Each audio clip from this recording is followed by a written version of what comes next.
మొదటి స్వాతంత్ర్య సంగ్రామంలోని అత్యంత ముఖ్యమైన నాయకులలో తాంతియా తోపే ఒకరు. తాంతియా తోపే 1814లో పాండురంగరావు తోపే, రుక్మాబాయి దంపతులకు నాసిక్లోని యోలాలో మరాఠా బ్రాహ్మణ కుటుంబంలో జన్మించారు. ఆయన అసలు పేరు రామచంద్ర పాండురంగ యవల్కర్. తాంతియా అనేది చిన్నప్పటి ముద్దు పేరు. దీని అర్థం జనరల్. తోపే అనేది ఆయనకు తర్వాత ఇవ్వబడిన బిరుదు.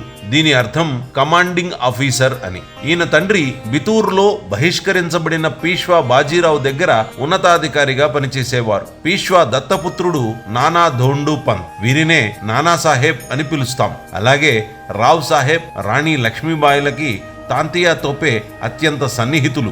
నానాసాహెబ్ పీష్వా బాజీరావుకి సొంత కుమారుడు కానందున అతని తండ్రి నుంచి వచ్చే ఆదాయాన్ని కొడుకుకి ఇవ్వం అని ఆంగ్లేయులు చెప్పడంతో తాంతియా తోపే బ్రిటిష్ వారికి వ్యతిరేకంగా మారాడు. అందుకోసం కాన్పూర్ తిరుగుబాటు సమయంలో నానాసాహెబ్ తిరుగుబాటు నాయకుడిగా బాధ్యతలు స్వీకరించారు. బ్రిటిష్ దళాలు లొంగిపోయిన తర్వాత జూన్ 25, 1857న పీష్వా అయ్యారు. తాంతియా తోపే అతని సర్వ సైన్యాధ్యక్షుడిగా వ్యవహరించారు. ఆ తర్వాత జనరల్ హేవ్లాక్ నానాసాహెబ్ను ఓడించి 1857 జూలైలో కాన్పూర్ను తిరిగి స్వాధీనం చేసుకోగలిగారు. నవంబర్ చివరి నాటికి తాంతియా తోపే ప్రధానంగా గ్వాలియర్ దళం నుండి సైన్యాన్ని స్వాధీనం చేసుకుని జనరల్ చార్లెస్ యాష్ విండ్హామ్ నుంచి కాన్పూర్ను తిరిగి తీసుకున్నారు. అయితే అదే సంవత్సరం డిసెంబర్లో ఆయన సర్ కొలిన్ క్యాంప్బెల్ చేతిలో ఓడిపోవడంతో కాన్పూర్ని మళ్లీ ఇవ్వవలసి వచ్చింది. ఆ తర్వాత మార్చ్ 1858లో సర్ హ్యూ రోజ్ నేతృత్వంలోని బ్రిటిష్ దళాల దాడి నుంచి ఝాన్సీని రక్షించడం కోసం రాణి లక్ష్మీబాయికి తాంతియా తోపే సహాయం చేశాడు. కాన్పూర్ని బ్రిటిష్ వారు స్వాధీనం చేసుకోవడంతో అక్కడి నుంచి రాణి లక్ష్మీబాయి, తాంతియా, రావు సాహెబ్ గ్వాలియర్కు వెళ్లి అక్కడ సైనికులను తమ సైన్యంలో చేర్చుకున్నారు.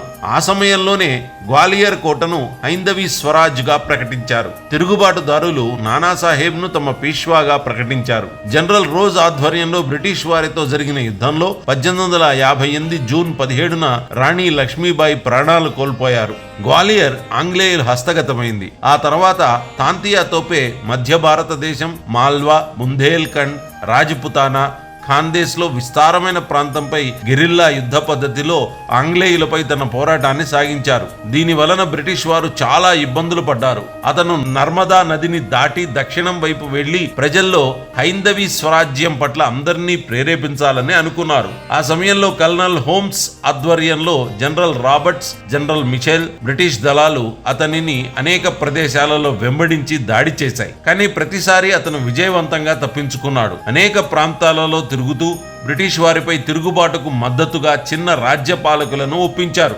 బ్రిటిష్ వారు కొండలు, లోయలు, అడవుల గుండా దాదాపు 2800 మైళ్ల వరకు అతనిని వెంబడించారు. కానీ ప్రతిసారి అతనిని పట్టుకోవడంలో విఫలమయ్యారు. దాదాపు 1 సంవత్సరం పాటు బ్రిటిష్ దళాలు వారి అత్యంత సమర్థులైన జనరల్స్ నేతృత్వంలో నిరంతరం అతనిని వెంబడించాయి.